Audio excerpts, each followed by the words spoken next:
कराम ने बदर के मौके पे तकरीर की ना, नबी सल्लल्लाहु अलैहि वसल्लम ने देखा था हम 313 हैं और सामने मुकाबला किससे हो रहा है? 1000 से। हमारे पास असलहा नहीं है, घोड़े नहीं है, उनके पास असलहा है। तो अब मुकाबला तो असबाब की दुनिया में शिकस्त है। तो नबी सल्लल्लाहु अलैहि वसल्लम परेशान हुए कि पता नहीं सहाबा लड़ पाएंगे कि नहीं लड़ पाएंगे।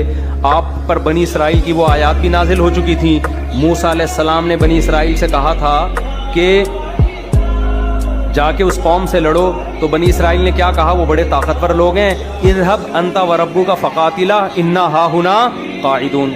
ए मूसा आप जाओ और आपका रब जाए, दोनों जाके लड़ो, हम यहाँ बैठ के तमाशा देख रहे हैं। तो ये वाक़यात भी नबी ने सुने हुए थे ना। अब वही सिचुएशन पैदा हो गई बदर में। फर्स्ट टाइम ऐसी सिचुएशन हुई है, इससे पहले कोई बड़ी लड़ाई नहीं हुई थी। हमारे नबी को खौफ हुआ कि पता नहीं सहाबा का रिएक्शन क्या होता है।